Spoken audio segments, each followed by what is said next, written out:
waaye depuis 60 ans li ñu leen laaj rek mooy efficience mooy faites beaucoup de résultats avec peu de moyens loolu lañ leen laaj depuis 60 ans Covid bi nag bi mu ñëwee dafa yor yatam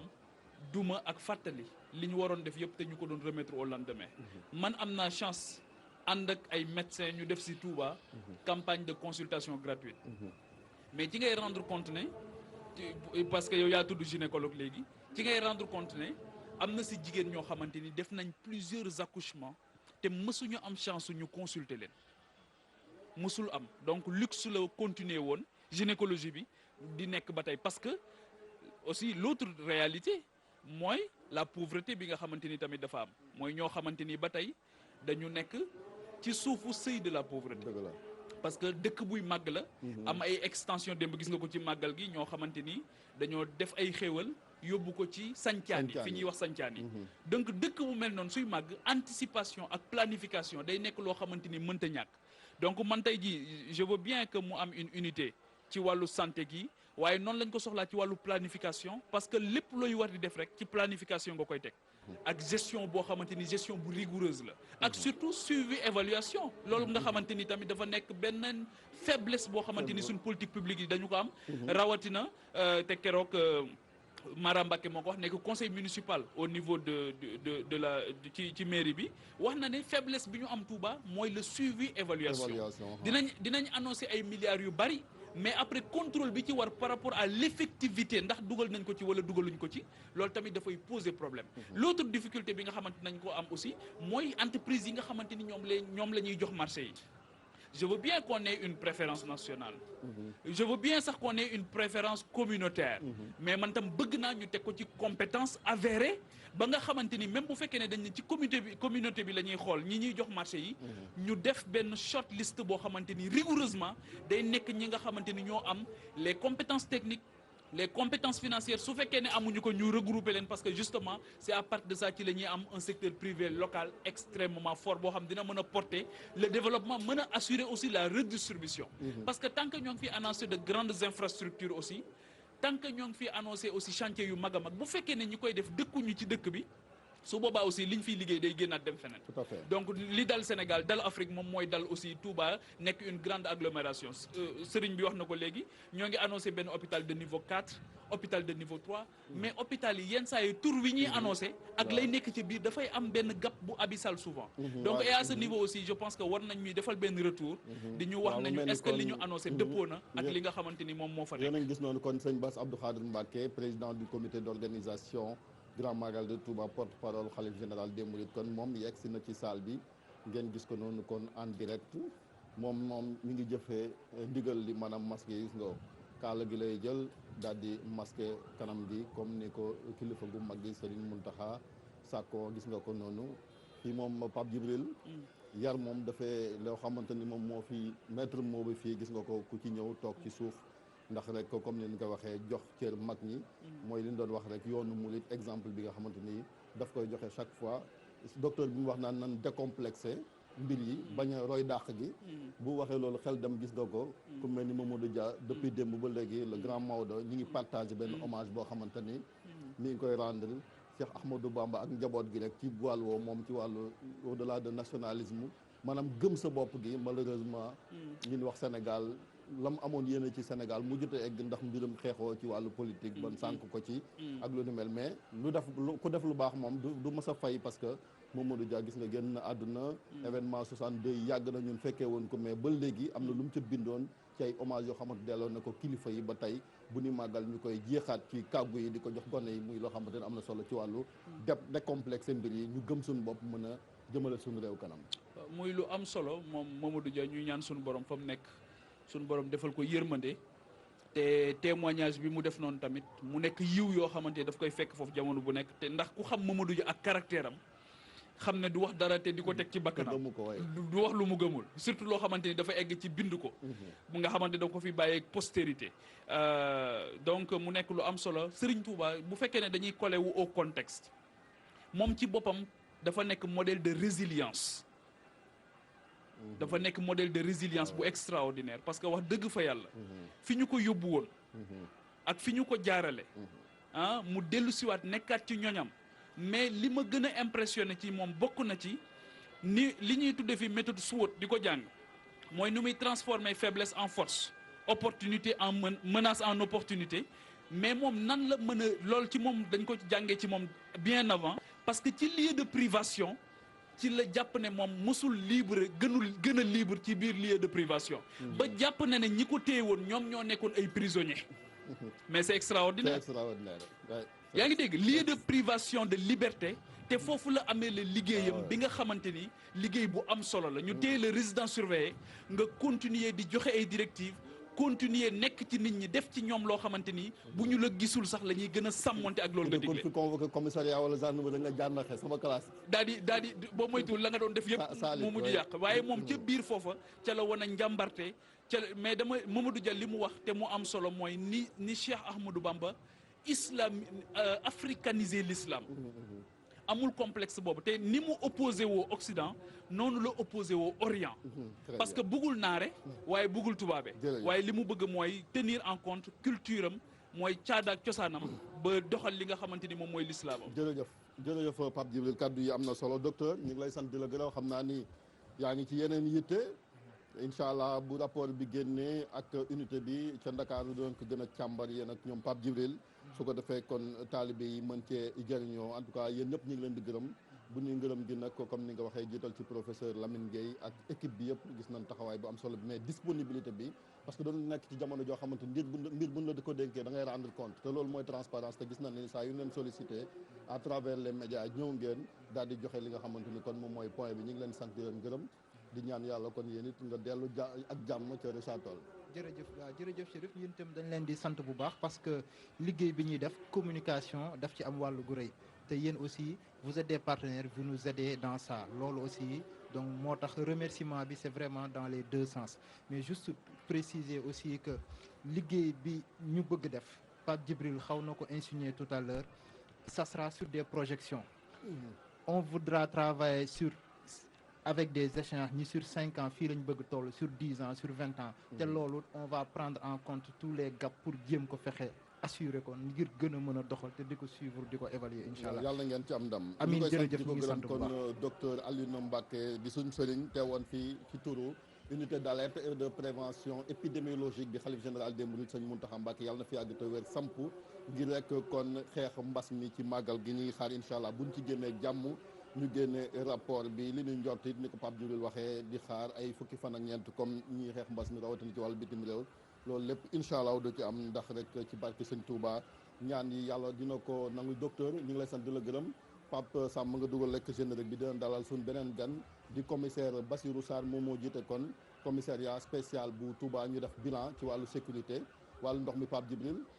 dinañ ci ñëwaat Pape Djibril kon gis nga sànq ñi ngi doon wax bilan mais bu ñu wax bilan tamit wàllu ndox mi incha allah doon ko wax ak courant beeg wàllu assainissement parce que gisoon na ni ndox mi nan ko waxee woon daaw jéegit problème ndox posé woon na ci màggal ak ren bi mu nekk loo xamante ni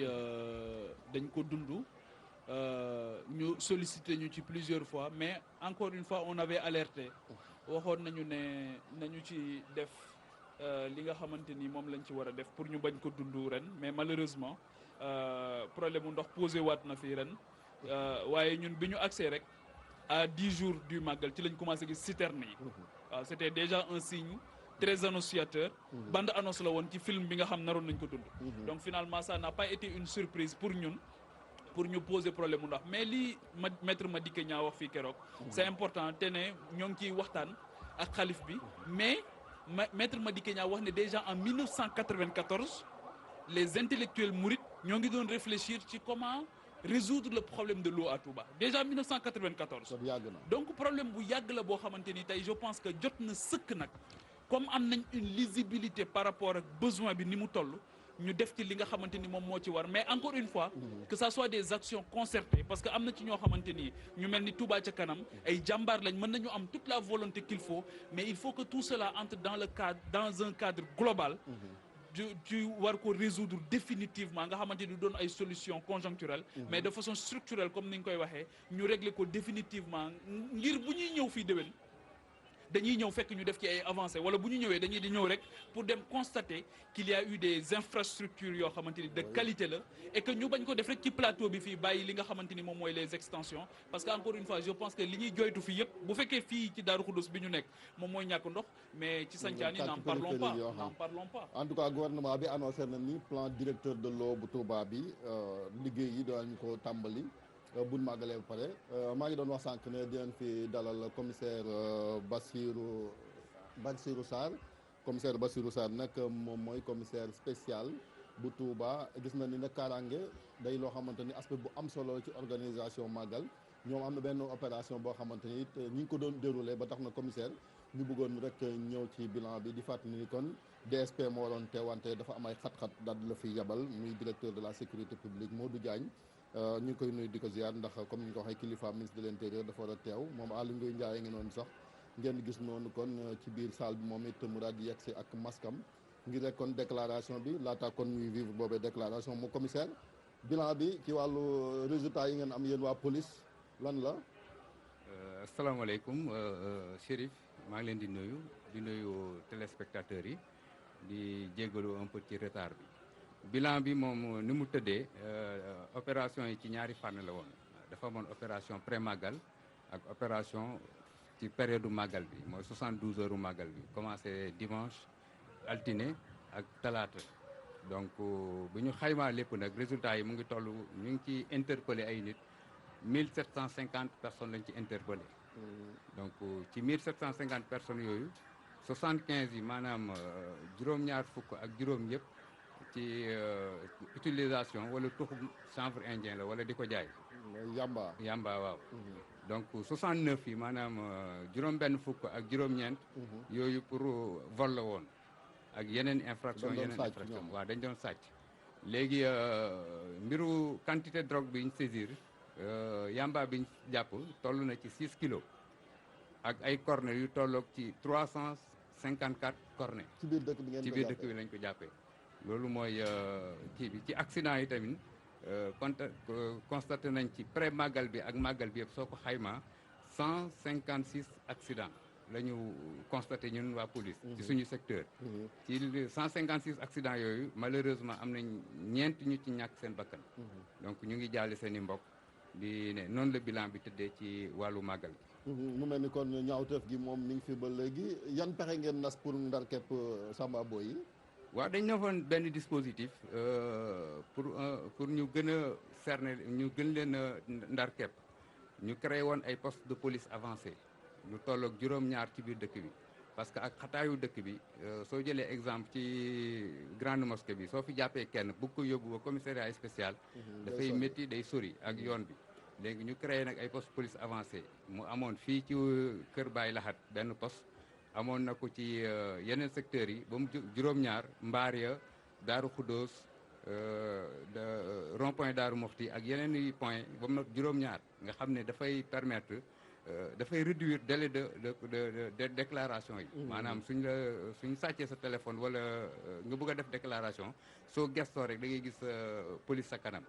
dana réduire aussi délai d' intervention yi. éléments yi danañ gaaw mën a intervenir pour mën a interpeller loolu. donc dana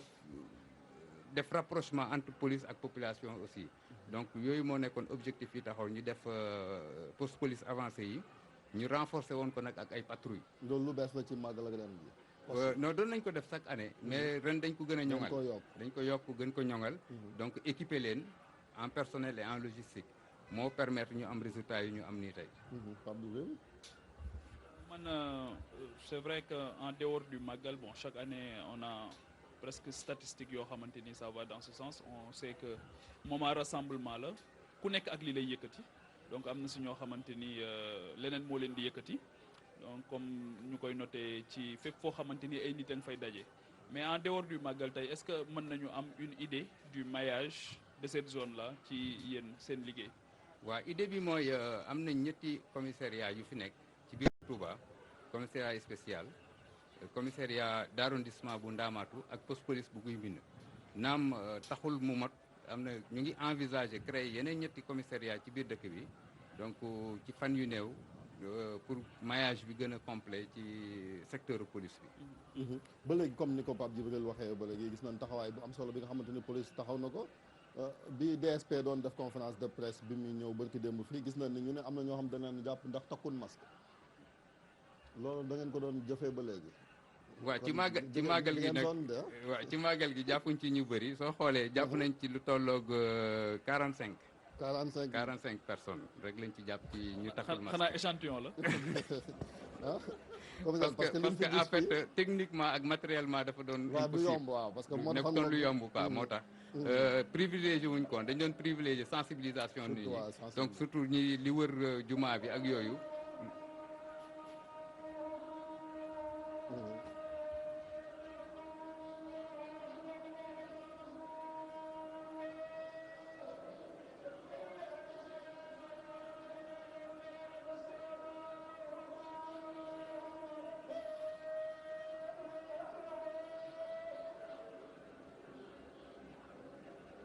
kon ñu continuer mon commissaire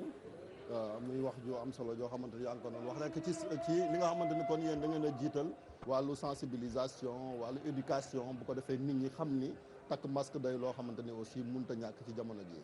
tout à fait loolu lañ jiitaloon sensibilisation bi ak communication yi pour nit ñi xam ne war nañ takk seen masque fu ñu toll ci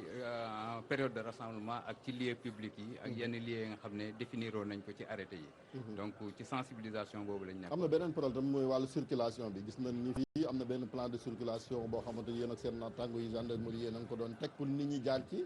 gis nañ ni accès ci jumaa ji doon na jafe naka ngeen def pour yombal dem beeg dëkk bi surtout que nit ñaa ngi ñibbi. waaw plan de circulation bi dañu privilégié maanaam fluidité bi. pas de contrôle consigne ñu jox éléments yi dañ ne buñ ñu contrôler oto yi dañuy facile nañ leen di yombal ñu dem di dem di dikk donc loolu moo nekkoon consigne bi léegi ñu tenir tamit intersection yi ak carrefour yi ak rond point yi ñu tenir ko ba nga xam ne dana wàññi embouteillage yi naam nag du ñàkk am na fi mais du ñàkk li wër nag jumaa bi yëpp dañ ko defoon zone piétonne maanaam oto yi waruñ fi agsi sauf ñi nga xam ne dañu am autorisation spéciale wala ordre de mission ñoo rek ñoo mën a agsi ci di féeteeg jumaa ji loolu moo yombal liggéey bi ci côté circulation bi. léegi foofu aussi am naa fi benn préoccupation commissaire mooy même bu fekkee ne da nga am ordre de mission man xëy na si ñooñu laa bokkoon wala nga am laissez-passer c'est-à-dire que mais est-ce que mënuñu egg tamit envisager zone boo xamante ni piétons yi foofu la ñuy dox ak zone boo xamante oto yi foofu la ñuy jaar parce que même ordre de mission finalement non seulement dootul jëriñ dara mais da ngay nekk sax ci risque bu permanent pour daw ci kaw nit ñi loolu mooy le premier aspect l'autre aspect mooy déplacement ambulance wala yu mel noonu da ngay gis ne bu fekkee ne jël nañ zone bi nga xamante ni réservé nañ ko pour piétons yi ça pose un énorme problème surtout bu fekkee ne dañu yor koo xamante ni urgence dañ ko war a évacuer. c'est vrai problème bi mooy nit ñëpp benn jëmukaay lañ am nag mooy jumaa ji loolu mooy difficulté bi parce que pour nga mën a tracé benn yoon ba nga xam ne itinéraire u ambulance kese la dafay xaw a jafe parce que soo xoolee Touba niñ ko tëggee mbedd yëpp dañ ñëw ci jumaa ji mbedd yëpp su jumaa ji lañ ñëw donc te nit ñi fépp la ñuy jógee di ñëw ci jumaa ji dafay xaw a jafe pour ñu def loolu mais difficulté la c'est vrai mais je pense que il faut est-ce que mënul am solution naturellement ñu ngi ciy réfléchir non seulement mënul am solution mais mu nekk ay nga xamante ni en amont du màggal ñu communiquer sur un itinéraire boo xamante ni képp ku am ordre de mission war a jëm ci jumaa ji da ngay xam ne fii nga jëm si fii rek nga mën a jaar nga xamante ni su boobaa dinañ am une lisibilité mais ni muy demee ordre de mission non seulement du jëriñ dara mais finalement sax da ngay dem ba yow ci sa bopp mi am ordre de mission bi yaay xam ne fii mënuma fee jaar parce que nit ñi doo mën a avancer. da ngay gis sax sapeur buy def intervention day jafe pour ñu déplacer wu comme ni mu ko waxee ndax mbooloo meeg oto yeeg jaxasoo bi. c'est vrai dañ koy constater loolu moom constaté nañ ko donc ay éléments yu ñu jël en compte la élément d'appréciation yi nga xam ne dañ koy def ci rapport de fin de service yi. recommandation pour que su déwénee ñu mën ko ñoŋal jéem a xool yan solution yi lañ mën a andi ci loolu yëpp ay piste de réflexion la dañ koy jël en compte pour prochainement. léegi dellu bi naka ngeen def ba yombal nit ñi si ñu ñibbi ci jàmm. ñibbi ci jàmm donc même plan de circulation la ñuy adopté que nit ñi ñibbi à partir de seen point yi ñëwee woon ku nekk fi nga jaaroon bu ñëw donc am na foofu ngay mën a jaaraat pour nga mën a dellu même plan de circulation la ñuy adopté les éléments ñu ngi sur les points sur les positions di faciliter réguler circulation. dispositif bi da ngeen koy lever wala da ngeen koy xaar ba kañ. dispositif yi mu ngi fi certainement ba xam naa samedi. ba samedi waaw ba après julli juma vendredi. parce que pèlerin yaa ngi fi demaguñu. donc soo ko lever rek danay andi ay blocage ay perturbation donc ñu ngi fi ba vers samedi incha allah. gars yi ñu jàpp moom nga ne 1750 la junni ak juróom-ñaar téeméer ak juróom fukki nit yu ngeen jàpp. da ngeen leen a defeere parquet wala banan la ñu dem ngeen. non defeere nañ leen parquet bon ëpp doole gi defeere nañ 95 personnes maanaam juróom-ñeent fukk ak juróom ya nga xam ne présenté nañ leen procureur ci diggante dimanche ak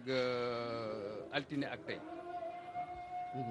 muy lu am solo kon moo commissaire Bassirou Sarr mi nga xamante ni mbokk yi moom moo jiite rek commissariat spécial bu Touba yéen seen siège ma nga ca Jannatu Mahwa di fàttali ni ba léegi kon ñi ngi xaar rek déclaration bu président bu ministre de l'intérieur ngeen gis ko noonu kon Aly Ngouille Ndiaye mi ngi toog sëñ Abdou Ahad Mbacké Gaynde Fatma bi jiite commission culture communication moom it mi ngi kon ci wetam ñuy xaar kon kilifa yi daal di teew su ko defee kon ñu daal di mën a wax kàddu yi yeewi taalibe yi ñu mën a ñibbi di fàttali li waral lii nag Pape Djibril wax nga ko mooy dañ ko daa defee fii ci chapiteau bi ci résidence Khadim Rassoul ci ginnaaw palais bi wante mbas mais tax ak tere rassemblement yi ñu daal di rek changer format bi kon Pape Djibril muy loo xamante ne également lu bees la ci fii ci Touba. et am na solo te je pense que depuis CRD yi boo xoolee ni ñu ko doon def évoluer woon na trop ci pour dëppoo ak li nga xamante ni moom mooy contexte bi et encore une fois wane ne mën na nekk waaye mën na nekk aussi te ñu fexe ba ni ko président doon waxee. duñ ko bàyyi ak suñuy dund quoi. waaw muy li nga xamante ni moom mooy mbas mi mais du ñu teree tamit ñu def li nga xamante ni je pense que li gën a am solo la surtout ci dëkk bu mel ni Sénégal mooy nit ñi am opportunité pratiquer seen ngëm. parce que sëriñ bi yaakaar naa ne nit ñi sonn nañ coono boo xam ak stress boo xamante ni soo leen tëjalee buntu boobu it musiba day am donc je pense que ne c'est important que ñu am ay brèches yoo xamante ni dinañ ci mën a pratiquer seen foi et depuis le début ñoo ngi wut ay yoon je pense que ne cérémonie officielle bi ci nature bi ñu ko defee nii c'est important te yaakaar naa ne du dindi dara ci substance bi nga xamante ni loolu lay am parce que en réalité lan la doon lu dul jébbal ay kaddu cant ci ñi nga xamante ni jàpp nañ ci bés bi remercier ñi nga xamante ni moom mooy corps diplomatique bi nga xamante ni teew nañ service déconcentré yi nga xamante ni def nañ seen liggéey bàyyee ay jàngat yoo xamante ni ci sëriñ bi lañ koy jóge jëm ci taalibe yi su ko defee ministre de l'intérieur li muy def traditionnellement mooy ñëw fàttali li nga xamante ni jëloon nañ ko ci engagement ak li nga xamante ni taxawaay boo xamante ni am nañ ko et éventuellement annoncer ay dige yoo xamante ni dinañ ko def mais à part ça il y a rien d'extraordinaire je pense que li ëpp solo daal mooy yoon yi nga xamante ni yoonaloon nañ ko pour permettre ñëpp ñi nga xamante ni seen itte moo doon ñëw bokk ak Serigne Touba bésam bi ñu mën ko def ci nu mu gën a mucc ay je pense que loolu moo doon li ëpp solo et li ci des nii xëy na baaxantal la tradition la boo xamante ni depuis je pense Serigne Fallou ba tey dafay am ak ñi nga xamante ni ñoo doon Léopold Sédar Senghor ak ñi mu doon yónni tradition la boo xamante ni ñoo ngi koy jéem a respecté dans sa forme la plus sobre cette année incha allah. jërëjëf muy lu am solo moo commissaire yéen wax nañ ko màggal gi dañ koo célébrer ci contexte Covid lan la changé yéen ci seen teewaay fii ci Touba. changé bon jël nañ ko en compte ci liggéey bi donc dañ commencé ci suñu bopp déjà parce que éléments yëpp dañ leen doté de masque pour ñu mën a def seen liggéey donc ci suñu bopp lañ ko njëkkee donc ak sensibilisation bi ñuy def si nit ñi donc mooy jël nañ ko en compte paramètre ba nga xam ne la kenn mënu ko ñàkk jël en compte ci en période de rassemblement. yéen rassemblement est-ce que doon ngeen jàppale c'est vrai que fii ay daayira ñoo ko yor ngir organiser ko police jàppale na leen ci ngir ñi ñu respecté geste barrière yi. geste barrière yi am na la nga xam ne da difficile na pour ñu respecter man mooy distanciation loolu moom c'est très difficile pour mbooloo mu daje mu toll nii nga ko fii jéem a def sax du sotti donc mais port de masque yi daal sensibilisation nit ñi dañ ci doon travailler bien avant màggal gi mais constaté nañ que nag majorité yi ñëw ci fidèles yi ñëw ñu bëri takkuñ seen masque donc loolu moom c'est un problème sénégalais quoi. beneen bi mooy surtout kër sëriñ si li ñu fi doon nemmeeku gis nañ ni ay éléments police ci yenn ci kër kilifa yi ngir rek wàllu kaaraange gi mais ni nga waxee aussi ñu sàmmonteeg dige yi loolu ban taxawaay ngeen ci def. waaw léegi même dispositif la ci kër Serigne si dañ fay yóbbu éléments yi ñi nga xam ne Serigne si nga xam ne comité d'organisation moo définir liste yi pour ñu yóbbu leen fa ay garde dañ leen fa yóbbu ñoom tamit loolu lañ fa nekkoon sensibilisation ak saytu kaaraange nit ñi ñëw foofu.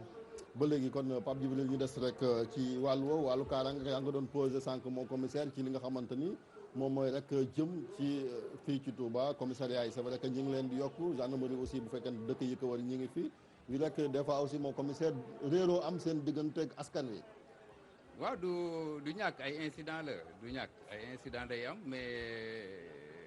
incident yu ndaw lay doon. ak askan wi mais surtout ak gendarmerie est-ce que tey mën nga ñoo wax kenn ku ci nekk périmètre d'intervention. périmètre d'intervention gendarmerie ñoom ñoo nekk ci périphérique bi maanaam ci dëkk dëkkaan bi. waaw ci dëkk dëkkaan bi gendarmerie ñoo fa nekk donc ñoom ñoo ceinturé dëkk bi donc ñun ñoo yor intérieur bi ñu ñoo nekk ci biir. loolu ngeen di liggéeyee. en étroite collaboration surtout avec le capitaine Guèye donc ak les précédents yi fi nekkoon yëpp donc en étroite collaboration dañuy weccante ay information ay di jokkoo ay téléphone message donc suñu amee ku ñuy seet wala ñoom ñu am ku ñuy seet ñu oo ñu yónnee ñu message jox ñu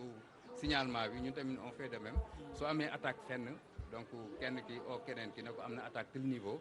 ñu jël ay dispositions pour xool naka la ñuy ceinturer naka la ñuy defee un ratissage ensemble pour mën a am un résultat. souvent tamit dañ fiy dégg Chérif ay c'est vrai que mën na nekk ay cas isolés mais des fois récurrence bi daf ñuy xaw a préoccupé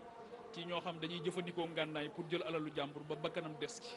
loolu propension boobu ban analyse ngeen ciy def wala commentaire. loolu analyse bi mooy Touba c'est une grande ville maanaam dëkkuwaay bu mag la.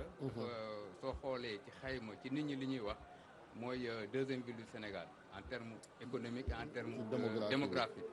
donc dëkk nag suy màgg dafay am lu mu àndal lu koy accompagner xeet yu mel noonu ci la bokk maanaam xeetu délinquance xeetu def nag su dul noonu mais lépp lu ci am rek en tout état de cause ñun ñu ngi fi def suñ dispositif di jaamarloo ak ñoom donc soo xoolee pendant presque bientôt 1 an dañ fi def ay opération yu ñu dëppee sàmm suñ kaaraange depuis janvier lañ ko commencé.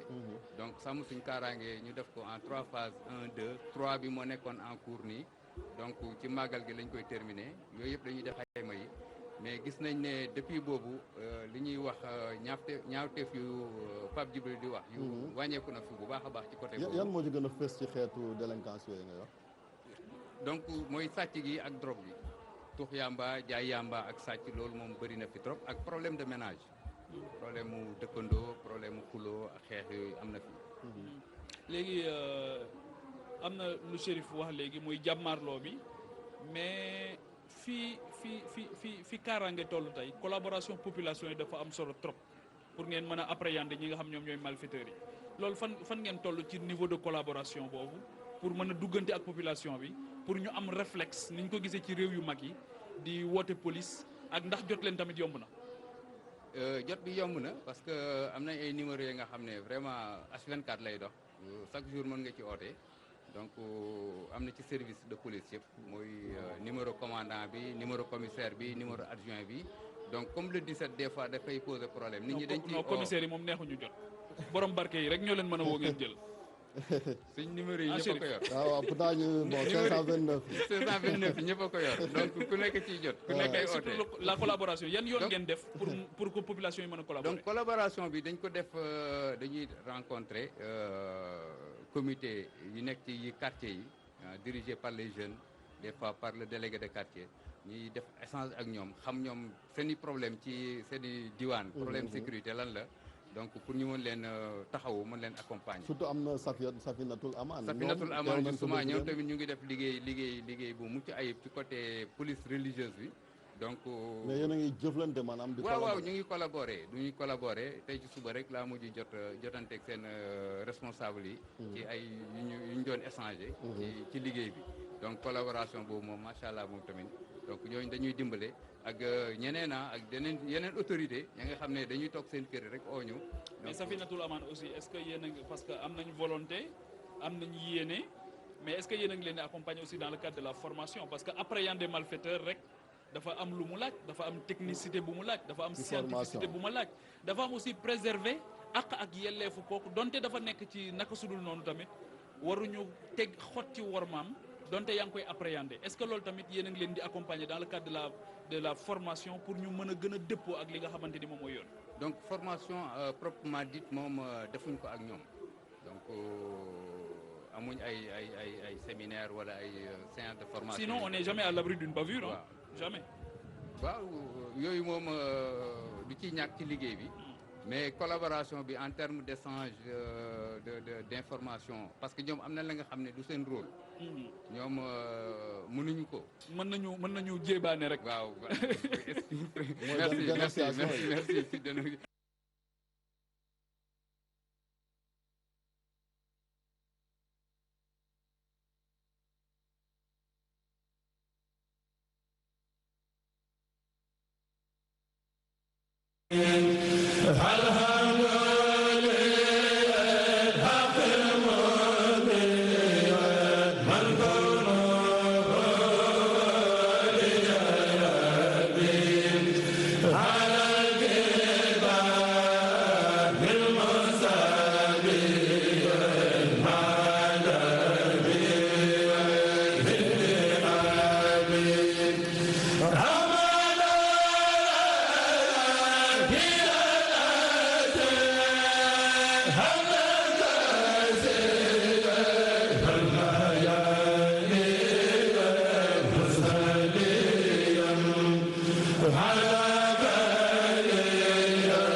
donc doo ko yokk pression wala nga yokk ko fitna donc accueil bi ñu ngi ciy liggéey. Mais ah des fois vous avez un jargon très policier ah ay silence lañ lay wax boo ñëwee fekk ne kooku dafa am njàqare. am na kilifa guy dugg ba léegi ci salle bi mel ni kon sëñ Mountakha Mbacké moom mooy yegg si noonu ci barab bi mbokk yi ngeen koy dund en direct ci télévision Futurs Médias. kon sëñ Mountakha Mbacké yegg si na ci salle bi fii ci résidence Khadimou Rassoul jëm rek kon ci format bu bees cérémonie officielle bi nañ ko daan defee ak léegi dafay wuute rek ndax bañ ay dajaloo. kon ku tedd ki yegg si na sëñ Mountakha Mbacké xalif général des Mourides fekk na ci salle bi ministre de l'intérieur Aly Ngouille Ndiaye moom mi fi teewal gouvernement bi su ko defee kon waxtaan wi mën a tàmbali jëm rek kon ci bilan màggal édition 2020 bi nañ ko daan vivre fii nga xamante ni kon moom mooy ci Touba Pape Djibril image baa ngoog sëñ bi ni mu ko doon defee boobu ba léegi rek masque bi ba léegi moom mi ngi ci ak tamit taxawaay bu am solo bi. waaw moom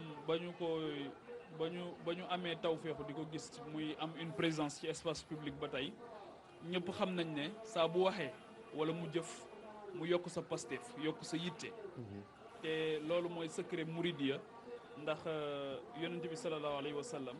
loolu la waxante woon ak maamam daf ko waxoon ne ko ñi ngay àndal yar leen ci itte. waaw loolu rabbi asxaabaka bil himma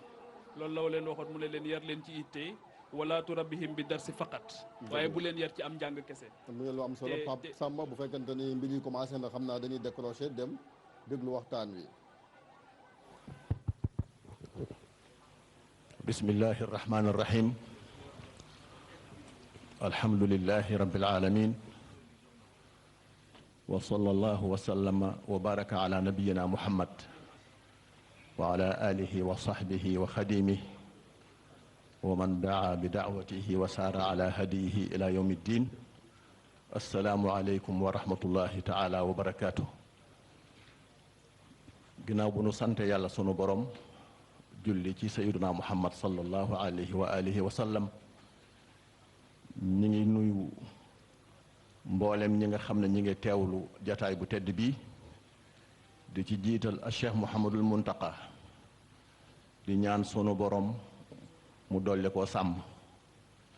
yàlla na ko yàlla dolli sàmm yàlla na ko dolli ak wér yàlla na ko may fan wu gudd ba lépp lu mu sumb yàlla na sotti te nu ànd ko ak moom. di nuyu itam gan ñu tedd ñi nga xam ne ñoom la feggool te xam naa ne Cheikh Mouhamadul Bachir bu jëlee kàddu dana ci yaatal bis bi nag bi mu dëgmalee sëriñ bi dafa def na mu daan def yëkkati kàddoom woote ko bi mu ko wootee nit ñëpp seen xel dafa dal nit ñëpp seen xol dafa sedd nit ñëpp seen yaakaar dafa dolliku ba mu ko wootee ba noppi Cheikh Mouhamadul Bachir sof ca kàddu wax ni sëriñ bi santaane ñiy wuy si ni sëriñ bi bëggee ñu wuy see noona ñi fi nekkit ni sëriñ bi bëggee ñu nekke noona ba màggal gi jàll ci jàmm màggal gi bi mu jàllee ñépp am nañu yaqiin ci ne dana fóot réew mi ba mu set dana ko fóot ba mu set ci lépp luy safaan te póot moomu yàlla na law ba tasaaroo ci àdduna sëriñ Bachiru nee na sëriñ bi nee na mi ngi bàyyi xel waa Sénégal yi nga xam ne dañoo nekk bitim réew li ëpp ci ñoom ren mënuñoo dikk ndax gàllankoori jamono waaye sëriñ bi mi ngi leen di bàyyi xel mi ngi leen di ñaanal mi ngi leen di fàttaliku mi ngi ñaan sunu borom mu fóot ko ci réew mi fóot ko bitim réew ba ngeen delluwaat ca seen sago bay ñëw ak a dellu ci barkeb Cheikhul Khadim bi sëriñ bi wootee nag bokkam yi nga xam ne ñoo bokk ak moom diine ji ak réew mi def nañu lañu daan def waa kër Cheikh El Hadj Malick Sy suñu maam sëriñ Babacar Sy Mansour yabal na mbooloo Sidi Ahmad Sy Al Amin moo leen jiite waa Medina Baye Niass ca Kaolack Cheikh Mouhamadul Mahi may kilifa gay